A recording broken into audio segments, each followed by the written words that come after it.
Good morning, students. Let us continue with our topic semi-modal auxiliaries.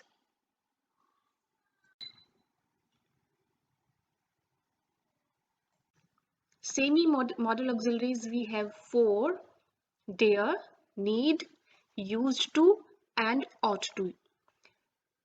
इन्हें semi-modal auxiliaries इसलिए कहते हैं because they do not share all the characteristics of true modal auxiliaries. हालांकि and proper modal verbs की तरह, true modal verbs की तरह ये भी एक्सप्रेस करती हैं mood, modality, opinion, attitude of the speaker and by that manner these model auxiliaries also provide a uniqueness to the meaning of the sentence. लेकिन इन्हें सेमी मॉडल ऑक्सिलरीज क्यों कहा जाता है?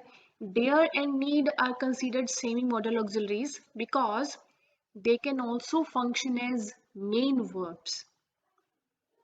अभी तक हमने क्या किया? Model auxiliaries help the main verbs.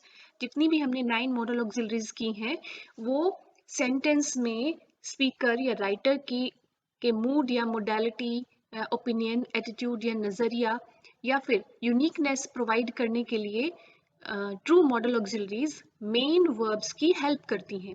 लेकिन डेयर एंड नीड ये दो मॉडल ऑक्सिलरीज ऐसी हैं जो कि खुद भी मेन वर्ब्स की तरह से सेंटेंस में फंक्शन करती हैं और इसलिए ये नाउन्स को एज ऑब्जेक्ट यूज कर सकती हैं जब भी ये मेन वर्ब के तौर पर काम करती हैं.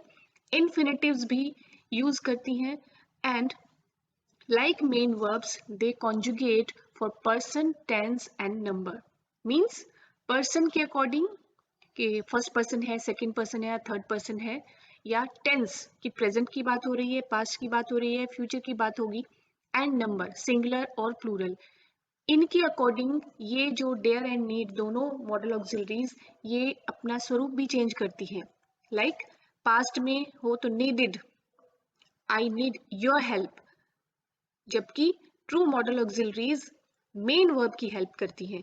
डेयर एंड नीड खुद भी मेन वर्ब की तरह से सेंटेंस में यूज हो सकती हैं, इसलिए इन्हें सेमी मॉडल वर्ब्स कहा जाता है. ये ट्रू मॉडल वर्ब नहीं है, प्रॉपर मॉडल वर्ब नहीं है, लेकिन प्रॉपर मॉडल वर्ब्स की तरह से ये मोडालिटी को प्रदर्शित करने में मेन वर्ब की हेल्प भी करती हैं, इसलिए इन्हें सेमी मॉडल वर्ब्स की कैटेगरी में रखा गया है. Next semi modal auxiliary is need. जब हम नीड को एज मॉडल ऑक्सिलरी यूज करते हैं सेंटेंस में तो वो एफर्मेटिव सेंटेंसेस में यूज नहीं होती, only negative and interrogative sentences में हम नीड का यूज करते हैं एज मॉडल ऑक्सिलरी. और ट्रू मॉडल ऑक्सिलरी की तरह से ही it is followed by an infinitive without to.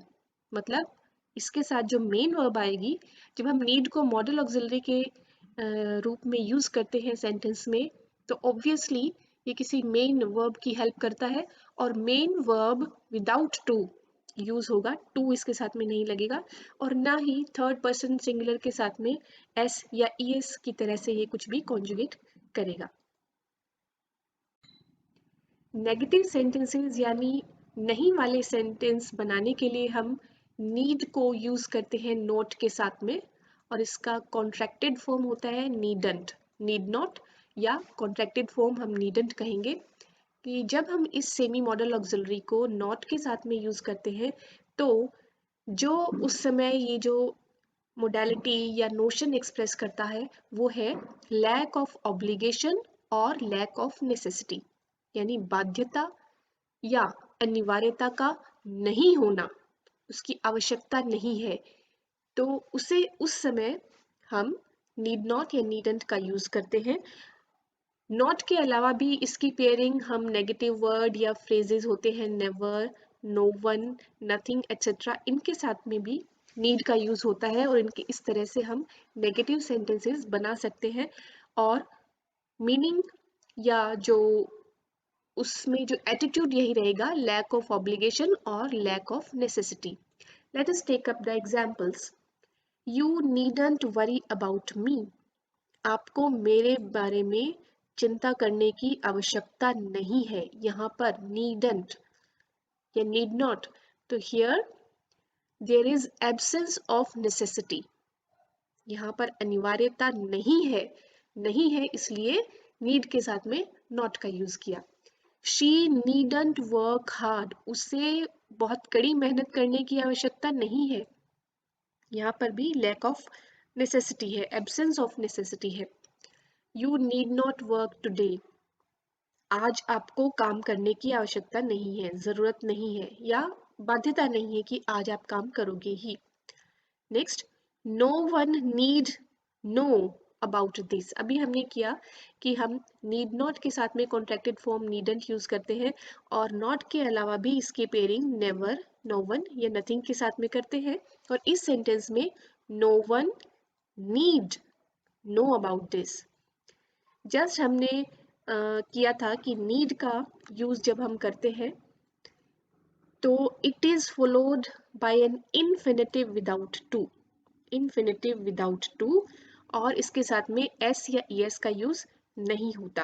तो इस सेंटेंस में हम उसी प्रकार से देखते हैं, no one need know about this, तो यहाँ पर नीड में कोई कॉन्जुगेशन नहीं हुआ है, नो वन आ गया है ऑलरेडी, तो इसका मतलब ये नेगेटिव सेंटेंस ही बन रहा है, नेगेटिव ही मीनिंग दे रहा है, किसी को भी इसके बारे में जानने की आवश्यकता नहीं है।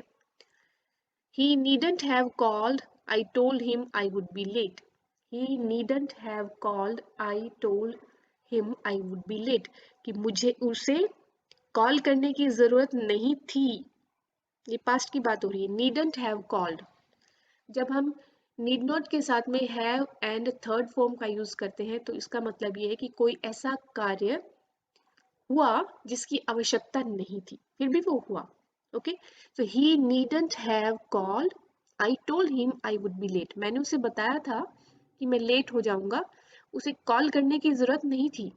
ही नीडंट हैव कॉल आ गया, इसका मतलब ये कि उसने फिर भी कॉल तो किया, जरूरत नहीं थी, there was lack of necessity, lack of obligation, absence था, जरूरत नहीं थी, आवश्यकता नहीं थी, जरूरी नहीं था ये काम, लेकिन फिर भी हुआ। You needn't worry about my grades, मेरे ग्रेड्स कैसे आते हैं ए बी सी डी, उसके बारे में आपको वरी करने की जरूरत नहीं है। तो यहाँ पर भी हम नेगेटिव, इस तरह से नेगेटिव जो सेंटेंसेस है उनमें हम नीड का यूज करते हैं मॉडल ऑक्सिलरी का।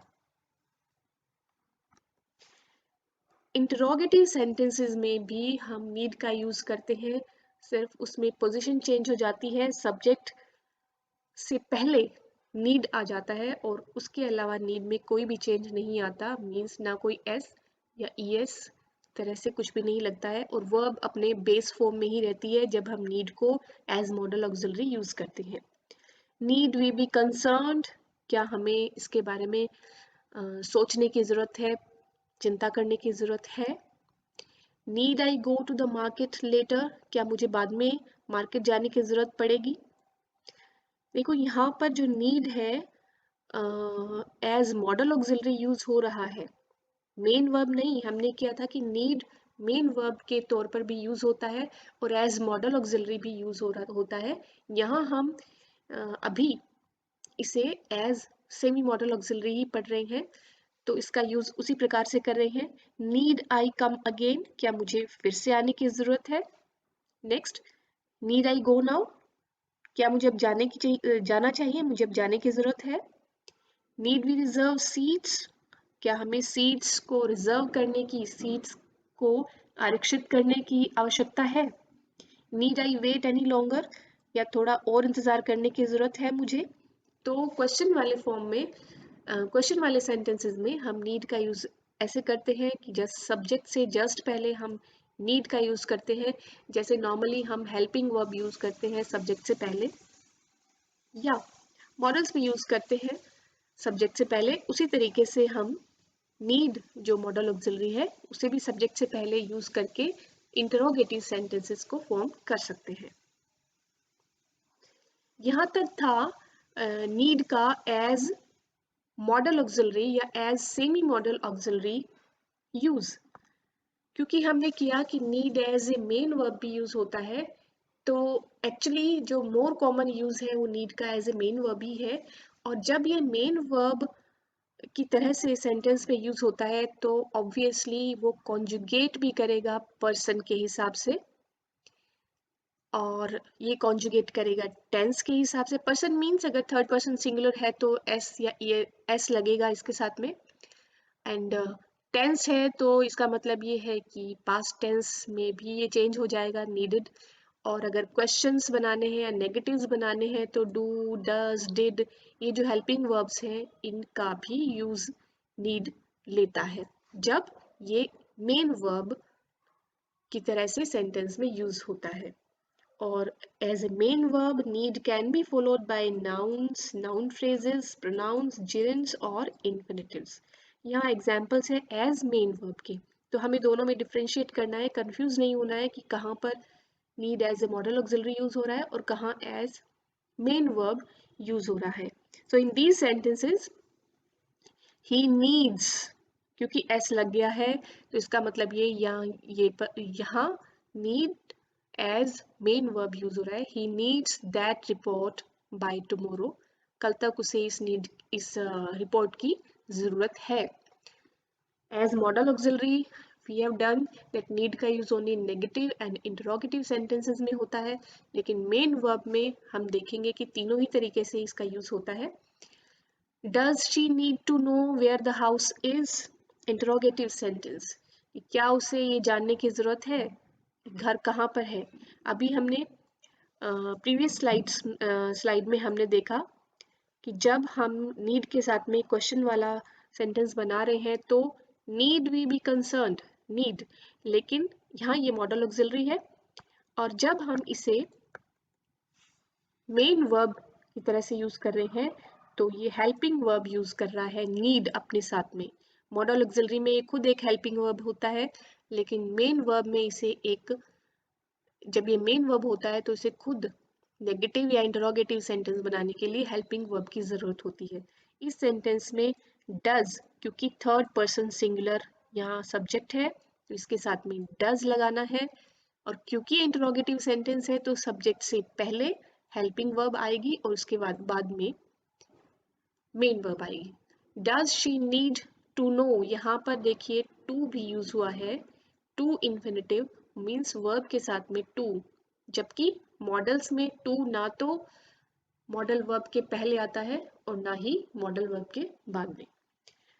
Does she need to know where the house is, कि घर कहाँ पर है, क्या उसे ये जानने की जरूरत है।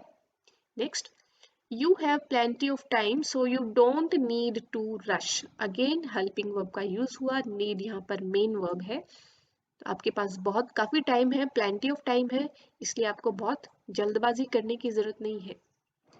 he needed यहाँ पर कॉन्जुगेट हुआ टेंस के हिसाब से, मीन्स पास्ट टेंस की बात हो रही है यहाँ।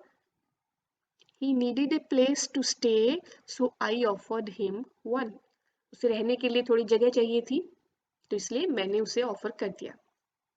Next, do I need to complete this work today itself, कि क्या आज ही मुझे ये काम कंप्लीट करना जरूरी है, तो do I need, need main verb है और इंटरोगेटिव सेंटेंस बनाने के लिए हेल्पिंग वर्ब डू का यूज हुआ जो कि आई सब्जेक्ट से पहले लगा। Do I need, this is helping verb, I subject, need main verb. Do I need to complete this work today itself, क्या आज ही मुझे काम करना कंप्लीट जरूरी है। तो इस तरह से इन सेंटेंसेस में नीड मेन वर्ब बनकर सेंटेंस में यूज हुआ है, और जो हमने पहले देखे इन इंटरोगेटिव सेंटेंसेस में नीड मॉडल ऑक्सिलरी बनकर यूज हुआ है, और इन नेगेटिव सेंटेंसेस में भी need as semi modal auxiliary बनकर यूज हुआ है।